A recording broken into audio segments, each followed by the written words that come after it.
Hello! Alors ça fait un petit temps que je n'ai pas su filmer. Je pense que la dernière fois c'était lundi ou mardi. On est vendredi, le 6 octobre. Et la semaine a filé à toute vitesse, vraiment. J'ai vraiment pas vu passer le temps. J'ai avancé à pas de souris dans mes lectures, ce qui me désespère. Il me met une certaine pression, j'avoue, parce qu'il y a pas mal de SP et donc... mais il faut que j'avance, quoi, parce que... et puis j'ai envie de connaître les histoires, de lire... Alors, donc là, je vais vous faire un petit point de mes lectures et également vous parler d'un petit outil que j'utilise quotidiennement. Il s'agit du petit carnet Joyeuse Liste de Matou qui est sorti au mois de septembre, il y a un mois à peu près, chez First Edition. Alors moi, dès que je l'ai vu, voilà, j'ai commencé le 11 septembre. Donc, j'aime beaucoup puisqu'il s'agit de faire des listes. Alors justement, j'ai eu une conversation ce matin, j'étais à un atelier de bibliothérapie et on parlait justement des listes et une participante disait oui, mais dans la spiritualité, je sais plus quoi, je crois que c'était... ça y est, j'ai oublié le mot, je suis très fatiguée. Ça se demandait quel est l'intérêt, enfin le bénéfice que j'ai eu de ma retraite. Attendez, je me rhabille parce que là j'ai une pauvre malheureuse. Enfin bref, que les listes sont contre-productives et donnent du stress et tout ça. Alors moi ici, le but de mes listes, c'est absolument pas de me mettre le stress, loin de là. C'est surtout de me vider. Je suis distraite parce qu'il y a le lapin dans le jardin et je voulais approcher. Donc je me dis, j'espère qu'elle n'est pas monter les escaliers et qu'elle n'est pas derrière la porte. Je vous raconte toute la vie de la ménagerie ici. Donc il y a... c'est une liste par semaine, donc là je vous montre une liste vierge, voilà, donc semaine du tatatam au tatatam, voilà, alors pour chaque semaine il y a une couleur différente, une petite illustration ici sur la deuxième page différente, il y a une partie avec les petites boules à cocher et une autre partie où il n'y a pas, mais où, moi personnellement je rajoute, je vous montre au moment où je touche dessus, voilà. Voilà, c'est tout ce que j'ai dans ma tête. Alors, vous imaginez l'ampleur du bazar. Alors, sur la première page, il y a aussi 4 cases. La première case, c'est important. Donc là, je note des choses qui sont vraiment indispensables, que je dois absolument gérer en priorité sur la semaine. Bon, parfois, je ne le fais pas, hein, même si c'est noté. Hein, là, ici, par exemple...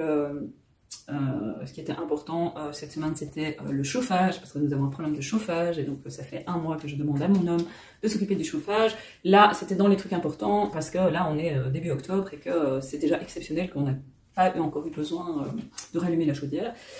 Donc ici, pour le moment, on a de l'eau chaude, mais quand on va rallumer le chauffage, on n'aura plus d'eau chaude. Donc il faudra choisir entre l'eau chaude ou le chauffage, donc ce qui est très pratique, hein, vous en conviendrez, plutôt que c'est pas comme si on habitait dans le sud, hein, ou dans un pays où quelque part il va commencer à faire vraiment froid en décembre, non, il y a une forte chance que d'ici 2-3 semaines on soit avec nos pulls, donc voilà, mais bon, l'homme n'est pas très préoccupé par ça, donc, voilà, c'est ce qui a fait ma journée aujourd'hui et je peux vous avouer que ça m'a mis assez de mauvaise humeur, donc...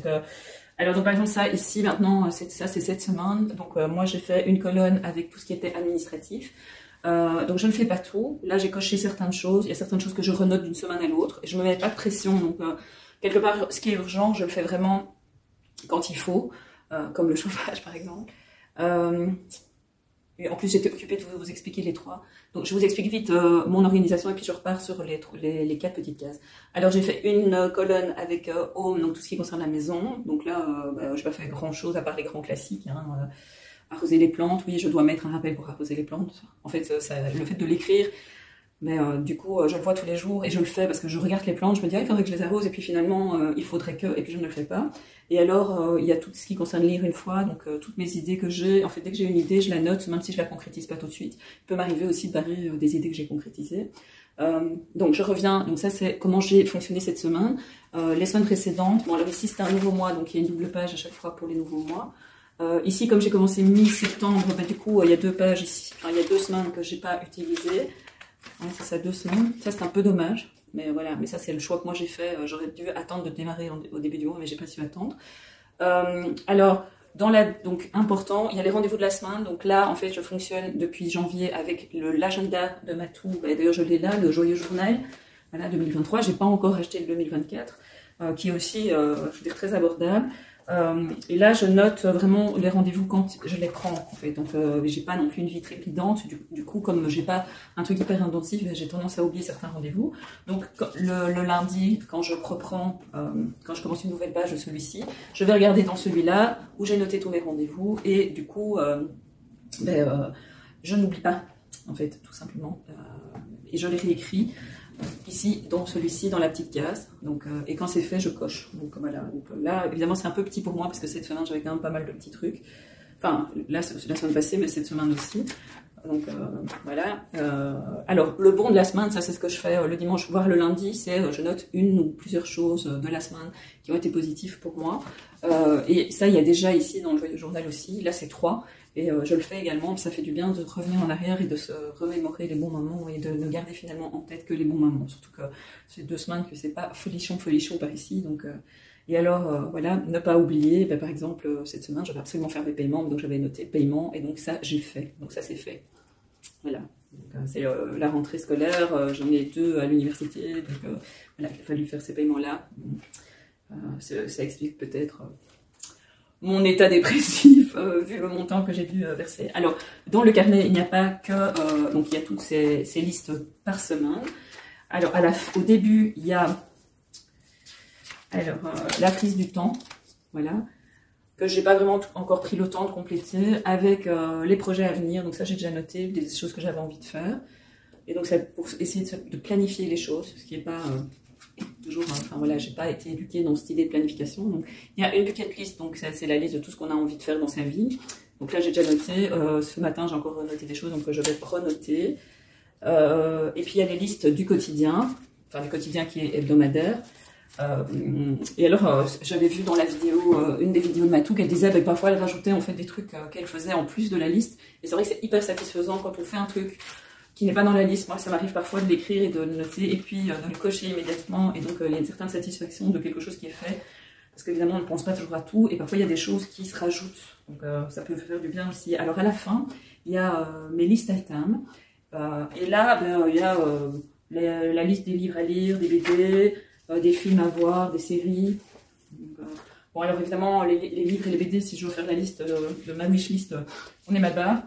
Les podcasts à écouter, je me dis ça peut être sympa, les concerts, les albums, enfin les trucs qu'on a envie quand on a une unité. Alors il y a les fruits et les légumes de saison, les restos à tester, les plats qu'on préfère, des projets, des souvenirs, des réussites, pour consigner ses réussites, et puis les projets pro, les projets perso pour les années à venir, les envies, les projets de vacances. La liste de ce que je dois mettre dans ma valise quand je pars en vacances. Ça, c'est pas spécial. Enfin, ça, j'avoue, moi, j'utilise pas spécialement. Les citations préférées, même chose. Voilà, ça dépend ce qu'on aime bien. Moi, j'aime bien les citations, mais si je commençais à les noter, je ferais pas assez avec une page. Ses qualités, ses défauts. Donc, il y a vraiment tout un travail d'introspection, en fait, aussi, les anniversaires. Il y a tout un travail d'introspection, des envies de cadeaux. Enfin, bon, je vous en passe. Il y a vraiment plein de choses. Ce que je trouve hyper pratique et qui est déjà présent dans le Joyeux Journal, c'est la liste des identifiants et des mots de passe, parce que j'ai tendance à oublier, et donc ça c'est super bien. Donc vraiment, je trouve que pour les 12 € que j'ai payés, voilà, c'est vraiment un super outil. Il est plein d'énergie positive, de good vibes, et le seul petit bémol, c'est que, voilà, moi je l'ai déjà corné, donc la couverture est peut-être un petit peu light, voilà, pour moi, pour un outil qui va quand même servir sur plusieurs mois et qui est transporté un peu à gauche et à droite. Et alors, il y avait un petit macaron avec Matou, et j'aime beaucoup Matou, mais je n'avais pas spécialement envie de voir la photo de Matou à chaque fois que je prenais mon carnet, surtout que la couverture est super belle. Donc du coup, je l'ai enlevé, mais là, je vais devoir enlever, il y a de la colle encore. Voilà, donc c'est mes 2 tout petits bémols. Alors, donc ça, c'était mon outil super pratique. Alors, au niveau des lectures, alors, j'ai une lecture en cours qui est un service presse, une épreuve non corrigée pour Nami, donc une des publications du mois de janvier pour Nami, donc je ne suis pas certaine que je puisse vous en parler. C'est pas mal du tout, je passe un bon moment, c'est un peu surprenant. Alors ce qui est un peu flippant, enfin c'est pas flippant, c'est déconcertant, ça convient mieux, c'est le fait que finalement on reçoit en fait l'épreuve non corrigée sans résumé, sans rien, donc on a juste le titre. Et on se lance en fait à l'aveugle dans une histoire sans voir la couverture, enfin on n'a rien du tout comme information à part le titre. Alors le titre est assez long et assez spécial. Mais par contre, l'histoire est plutôt pas mal. C'est un road trip à travers les États-Unis dans les années 30. J'aime bien. J'aime bien les personnages. Je suis pas une méga grande fan des road trips, donc par moments, je trouve que c'est un petit peu long. Mais voilà. Mais bon, je peux pas vous en dire beaucoup plus. C'est un peu frustrant, j'avoue. Mais voilà. Alors, j'ai en cours également Les Forestiers. Donc, je m'étais lancé le défi de lire un classique par mois. Donc pour le mois d'octobre, j'ai choisi Les Forestiers de Thomas Hardy, je vous en ai déjà parlé. Alors là, j'avance vraiment, j'ai lu 7 chapitres, hein, donc là on est le 6, donc ça va. Je crois qu'il y a 48 chapitres, donc il va quand même falloir à un moment donné que j'accélère un petit peu. J'essaye de lire 1 ou 2 chapitres par jour, en fonction de la longueur des chapitres. Alors, j'aime bien. Je trouve que on sent que c'est une écriture du 19e siècle, hein, ça c'est assez clair qu'il y a un petit côté désuet, mais le texte est accessible et l'histoire, je trouve qu'il y a de l'action en fait. On n'est pas trop dans de la description, pas trop dans de la revendication. Alors oui, effectivement, il y a un constat de fonctionnement de la société. Donc il y a cette jeune femme qui revient chez elle, une jeune femme de bonne famille qui s'appelle Grace Melbury, qui revient dans le village et qui redécouvre en fait son univers qu'elle a quitté pour aller à l'école et pour être instruite.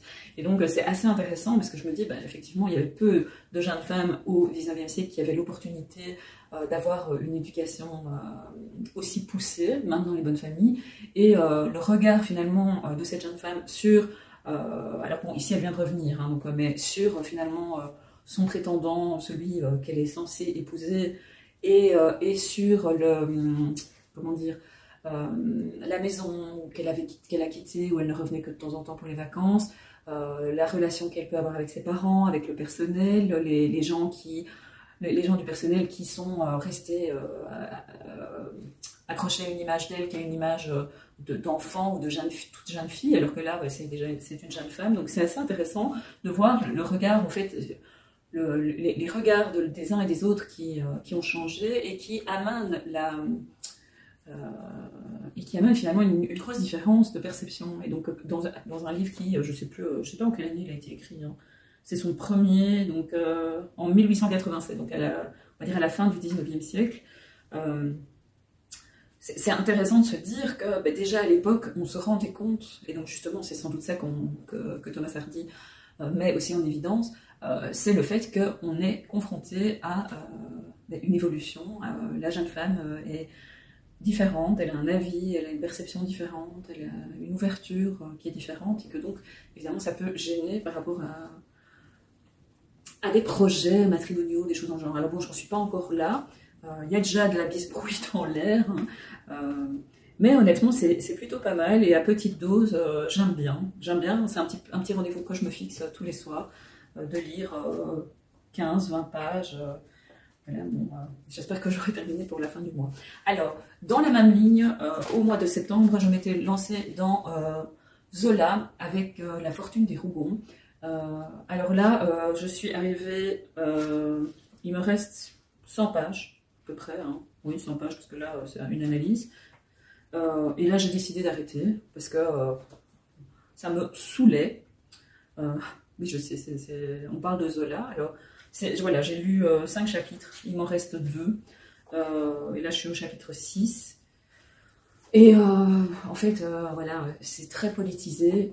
Alors, vraiment, c'est de l'historique politique. Enfin, moi, c'est comme ça que je vois ça. Alors, on va peut-être crier au loup en disant que je suis une idiote de ne pas avoir lu jusqu'au bout et d'avoir laissé tomber. Je voulais lire Zola, j'ai lu Zola, je lirai sans doute encore Zola, mais ici, moi, j'ai assez. Et donc, je me dis, si c'est pour avoir des intrigues, des machins, des trucs de famille, j'avoue que pour le moment, dans ma propre famille, je n'ai pas besoin de lire La Fortune des Rougon pour avoir des histoires. Donc je pense que c'est ça aussi qui m'a décidé à un moment donné, je me suis dit mais non, stop, ça suffit. Alors il y a une histoire d'amour entre deux jeunes gens qui s'appellent Silver et j'ai oublié, et Miette. Voilà. Et cette histoire-là est vraiment très très belle, j'ai vraiment beaucoup aimé. J'ai vraiment compris pourquoi on interdisait la lecture de Zola aux jeunes filles de l'époque. Clairement, voilà. Pourtant pour nous ça paraît très chaste et très voilà, mais voilà, ça c'était l'aspect intéressant pour moi, c'était les relations humaines entre les gens dans des relations positives. Ici, il y a vraiment cet aspect positif, mais il y a aussi, donc, qui est autour de cet amour naissant entre deux jeunes gens, mais autour de ça, il y a des histoires de famille, d'argent, d'héritage, voilà, de folie aussi, enfin, et voilà, je me sens absolument pas l'âme de lire ça. Ou en tout cas de m'imposer la suite. Je me dis, j'ai quand même lu 340 pages, et je me suis renseignée sur Wikipédia, je sais, c'est pas bien, mais pour savoir quelle était la fin. Et quelque part, si je lis la suite, ben, je suis au courant des tenants et des aboutissants. Et honnêtement, en lisant, j'ai pas eu l'impression d'avoir raté grand-chose. Donc je pense qu'il se passe beaucoup de micmac et de trucs sur une centaine de pages, et c'est trop. Pour moi, c'est vraiment trop. Donc ça n'a rien à voir avec le genre littéraire, enfin, je veux dire, l'écriture de Zola, franchement, je la trouve accessible et j'arrive très bien à le lire. C'est plus vraiment le sujet et le fait de mettre comme ça en exergue, en évidence des relations conflictuelles, et ça n'arrête pas en fait. Enfin, voilà. Donc, c'est des vengeances. Alors, c'est sûrement la dureté de l'époque, hein, ça, je ne remets absolument pas en question. Mais là, j'ai besoin de douceur. Donc voilà. Donc, mais ça vaut la peine de se lancer, et si vous vous sentez prêt à lire Zola, visiblement. Moi, je me suis lancé le défi de les lire tous avant ma mort, en tout cas toute la série des Rougon-Macquart. Je ne sais pas si j'arriverai au bout, parce que je ne sais pas quand je mourrai, mais en tout cas, si vous n'avez pas ce projet de les lire dans l'ordre, je dirais ne commencez pas par celui-là, parce que je crois que c'est pas pour rien que c'est pas celui-là dont on parle le plus. Voilà. Donc, je pense qu'il y en a d'autres qui vont vous apporter voilà, plus de plaisir peut-être, je sais pas. En tout cas, dans la lecture commune, il y a encore une personne qui avance à son rythme, et les autres ont terminé et tout le monde a apprécié. Donc c'est vraiment juste moi qui sature d'histoires de famille. Alors, j'avais commencé en début de semaine, enfin non, le week-end passé, Mémoire de la forêt. Je l'ai terminé mercredi, je pense, mercredi ou jeudi. J'ai adoré. Vraiment, c'est une super belle histoire. Alors c'est pas spécialement une histoire réjouissante non plus. Il y a question aussi de secrets de famille, aussi de mensonges, aussi de blessures, mais le tout est beaucoup plus émotif. Voilà, même si et ça n'a rien à voir avec le fait que c'est un livre jeunesse, c'est beaucoup plus émotif. On sent vraiment qu'on est dans une époque où on exprime des émotions, où on s'autorise le fait de ressentir des choses. Et pour moi, en fait,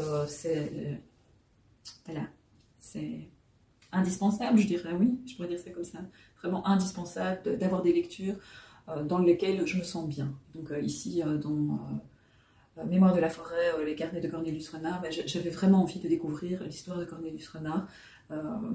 C'est une belle histoire, c'est une histoire d'une époque désuète avec des éléments qui sont modernes. Ça, c'est aussi ce que j'ai apprécié. Et puis les illustrations de Sanoé donnent un cachet à l'ensemble. Je veux dire, voilà, c'est super beau. Et si je prends par exemple les carnets sont donc dans une autre couleur et avec des petites illustrations. Et c'est juste magnifique. C'est vraiment un superbe travail. Donc je sais que j'ai été voir aujourd'hui chez Club si le tome 3 était disponible. Il n'y était pas. Donc je sais qu'il ne va pas traîner à rejoindre ma palle, même si comme ce troisième tome se passe en hiver, je sais bien que je ne le lirai pas tout de suite. Mais voilà, donc vraiment gros coup de cœur pour ce magnifique roman jeunesse. Et ça fait du bien de lire de la jeunesse parce que il n'y a pas cette obligation de drame comme dans celui-ci. Voilà. Donc, lisez le premier d'abord, hein, parce qu'il y a quand même quelques petites allusions du premier dans le deuxième. Donc, là, les personnages du tome 1 reviennent un petit peu dans le tome 2. Donc, il y a des petites visites, des petits coucous et tout. Donc, vraiment très chouette. Alors, en audio, j'avais lancé cette semaine une lecture commune de L'été où tout a fondu de Tiffany McDaniel sur lecturecommune.com. Bon, il y a des personnes qui se sont inscrites. Il n'y a plus de nouvelles d'elle, donc je me suis dit tant pis. Alors comme j'étais déjà un peu stressée lundi, même déjà mardi, pour démarrer la lecture de ce livre, je me suis dit ok Katia, tu regardes s'il existe en audio. J'avais encore un crédit sur Audible, donc je l'ai passé en audio lecture et j'ai adoré, vraiment. Alors je vais quand même modérer. adoré. Vraiment, je trouve que ce livre est époustouflant. Il nous embarque dans un univers complètement out of the moon, j'ai envie de dire. On se retrouve aux États-Unis en 1984 dans une sorte d'apocalypse de chaleur. Comme si en 84 c'était déjà la répétition générale de ce que nous vivons maintenant, de certains étés que nous pouvons avoir. Là on est dans l'Ohio, donc on est dans une, enfin, je connais pas trop la géographie, je sais que c'est plutôt vers le haut, un peu au milieu de nulle part, et il y a donc cet enfant qui débarque un jour et il se fait passer pour le diable, voilà, tout simplement, et la ville devient complètement folle. Alors est-ce que c'est la chaleur, est-ce que c'est le diable, est-ce que... Voilà, mais l'histoire prend un tournant surprenant, c'est hyper bien écrit, l'audiolivre est top, il est très bien lu, vraiment, j'ai vraiment rien à redire, je l'ai terminé hier, j'avais beaucoup de route hier, et je l'ai terminé hier, j'étais presque triste de quitter cette histoire. Il y a une sorte de double temporalité qui n'est pas toujours très claire, donc ça c'est un peu ça le petit... Enfin, il y a certaines choses qui sont pas toujours très claires, qui sont parfois un peu confuses.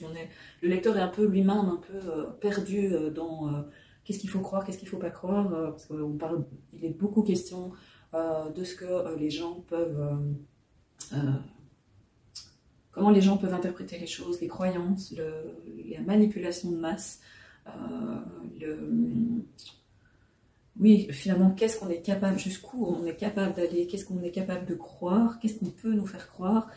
Ce sont des mécanismes qui sont en marche depuis des centaines d'années, c'est pas des siècles, oui, des siècles, peut-être même des millénaires, je ne sais pas comment ça se passait à la préhistoire, mais en tout cas, ici, on n'est pas si loin, puisqu'on est quand même 84, on va arriver en 2024, donc voilà, c'est 40 ans en arrière, et on se dit, mon Dieu, 40 ans en arrière, être encore dans des situations pareilles. Et j'avais même l'impression, en lisant ce livre, que finalement, ça aurait pu encore avoir lieu cet été, des comportements pareils. Donc voilà, je ne vais pas vous en dire plus parce qu'il faut que vous le lisiez. C'est certain, c'est pas moi qui vais vous dire l'histoire. Mais vraiment, un livre à mettre entre toutes les mains. Alors, j'avais prévu la lecture de Betty en lecture commune au mois de septembre, mais j'ai pas eu le temps de participer. Comme j'avais prévu une lecture commune du Sourire des livres de Cynthia Kafka pour cette semaine, et j'ai pas le temps non plus, j'ai trop d'SP pour le moment, et donc voilà. Et comme j'ai envie de lire mes SP, et que j'ai envie aussi d'avancer dans mes partenariats, voilà. Donc voilà, donc ça c'était mon petit point lecture, hein. Je pique l'idée à mes copines booktubeuses de cette semaine. Je ne sais pas si ça va devenir un rendez-vous hebdomadaire ou pas. Je dois encore faire le montage du vlog 2, donc à mon avis ça sera dans le vlog 2, ou alors je fais le vlog 2A, le vlog 2B, le vlog 2, puis le vlog 2 prime, enfin bref. Vous étonnez que je cause pendant 30 minutes, mais je raconte aussi un peu n'importe quoi. Donc je vais vous laisser. Il est 19h04, je suis seule à la maison avec mon grand fiston, et donc je vais d'ici une bonne demi-heure, j'ai imprimé mes petites étiquettes pour mon carnet de lecture parce que je suis à la bourre là-dedans aussi, je suis à la bourre dans tout, j'ai l'impression de courir comme une poule sans tête, mais du coup je fais plein de choses, mais j'ai rien qui aboutit, c'est très très énervant. Donc je vais aller coller mes petites étiquettes, je vais écrire une petite chronique, et puis je vais préparer le repas. Comme c'est mon dernier plat de batch cooking que j'ai fait mardi, donc c'est une salade, donc ça va, je dois juste cuire le saumon et mélanger les ingrédients, donc ça devrait aller. Donc voilà. Donc je vous souhaite de bonnes lectures et on se retrouve très bientôt. Au revoir. Regardez pas trop combat.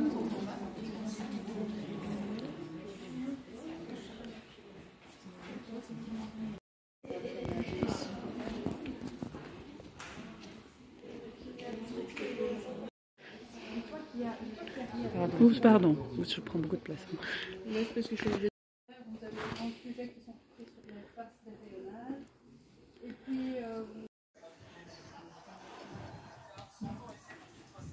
il n'y a rien pour nous dans l'histoire. C'est pas les meilleurs. Mais quand tu le lis après les autres de Charcot, tu fais Mais t'as envie, quand tu connais le personnage, t'as Et sinon, au niveau coup de cœur, alors là, je change totalement de registre. dis, bah, ça va être amusant. Non, c'est pas ça. Merde. C'est pas spécialiste. D'ailleurs, il était touchant et touché d'en parler à Namur parce que sa maman était là. Coucou, nous sommes lundi le 9 octobre. Le week-end a été très chargé entre samedi, comme vous avez pu le voir dans les petits passages juste avant cette intervention. Si, je vais y arriver. Il y avait une visite littéraire, une première visite littéraire à Andenne avec Amy de Amy Dictate to Books. C'est elle qui a organisé en grande partie. Voilà, quand j'ai eu l'idée, elle m'avait dit oh, on pourrait faire un truc. Et puis j'ai vu qu'il y avait l'expo du chat au phare à Andenne où je me suis dit ah, bah, tiens, ça pourrait être sympa, c'est en lien avec la lecture, le chat et tout ça. Et donc, du coup, elle nous a organisé ça de main de maître et c'était très très chouette de rencontrer les copines Bookstar. Et aussi d'autres personnes qui venaient d'horizons différents. Et c'était une longue journée, mais c'était une chouette journée. Du coup, hier, c'était une journée beaucoup plus difficile pour moi, parce que quand j'ai des journées très intenses comme ça, après, c'est un peu compliqué au niveau de la gestion du stress et de la fatigue. Donc hier, j'ai profité du beau temps parce qu'il faisait beau, un peu fait de jardinage. Et surtout, j'ai terminé l'épreuve non corrigée du livre qui sortira début janvier chez l'ami Merci le chien de faire bouger. Jack, tu fais exprès. Ah. Voilà, toujours distraite. Chaque fois c'est la même chose. Et là, il est occupé à se gratter sur le pied. Jack, sérieux. Arrête. Bon, j'espère que ça va plus bouger parce que là, j'ai l'impression que j'ai reculé. Donc, je crois qu'il aime bien se retrouver sur le pied. Voilà. Du coup, donc voilà. Donc, je vais clôturer ce vlog, ce deuxième vlog. Donc, par la fin de cette épreuve non corrigée et le début, et le début de lecture. Alors, il y en a une que j'ai déjà commencée hier soir, qui s'appelle Profite du chemin, de Ludivine Labbé, que j'ai reçue dans le cadre du book club d'Eyrolles. Et pour le moment, j'ai lu 50 pages, donc ça se lit assez vite, c'est assez sympa. C'est l'histoire d'une prof de français qui, par un concours de circonstances, n'est pas en classe pendant 3 minutes. Et pendant ces 3 minutes, il y a un sale gamin, désolé, c'est le prof en moi qui ressort, qui fait le clown et qui se retrouve sur les réseaux sociaux. Et pas de bol parce que ce gamin-là, c'est le fils d'un ministre ou le beau-fils d'un ministre. Et donc, du coup, la pauvre Lou se voit contrainte soit de démissionner, soit de partir en Guyane pour un an. Enfin, pour une année scolaire, afin de rattraper finalement le tort qu'elle a eu de laisser cette classe seule livrée à elle-même. Et donc là, elle vient de monter dans l'avion. Donc voilà, donc j'en suis là. Je suis un peu en retard dans tous mes SP, donc je m'en excuse. Mais voilà, j'avais hâte de commencer cette lecture. Et j'ai envie de m'arrêter, mais j'ai plein de trucs à faire aujourd'hui. Donc non, je ne vais pas pouvoir lire toute la journée. J'ai un peu lu ce matin, mais le problème du matin, c'est que mon cerveau a tendance à croire que c'est encore la nuit. Donc je n'ai pas beaucoup avancé. Donc j'ai lu 20 pages, 25 pages hier et 25 pages ce matin. Alors, aujourd'hui, je démarre aussi... alors, je ne vais pas démarrer aujourd'hui. Je vais l'intercaler entre 2 lectures pour la semaine. C'est Le bal des folles de Victoria Mas. Alors, je viens de me rendre compte que je l'avais en 2 exemplaires. Je pense que vous l'avez vu en story sur Insta. Donc je sais pas, je crois que je vais le lire à petite dose, sans doute. Je sais pas, il y a combien de... Il est pas très long, hein. Il fait 220 pages à peu près, 230 pages. Je suis en train d'essayer de trouver le nombre de chapitres, parce qu'en général je me base sur les chapitres pour faire la répartition. Voilà, il y a 12 chapitres, donc oui, je vais lire, plus une épilogue, 13, donc oui, je vais lire 2 chapitres par jour, donc ici 2 chapitres, voilà, ça me fait 38 pages pour la première partie, donc voilà. Donc si vous avez envie, enfin non, parce que le temps que, c'est rien que je vous propose, le temps que la vidéo soit publiée sur YouTube, j'aurais déjà fini cette lecture. Donc je vous tiens au courant de l'avancée de ma lecture. Alors je suis assez déçue parce que je l'avais proposé sur lecture commune. Ça fait déjà 2-3 lectures en fait où les gens s'inscrivent mais après ils donnent pas suite, donc du coup je suis un peu toute seule à la lire.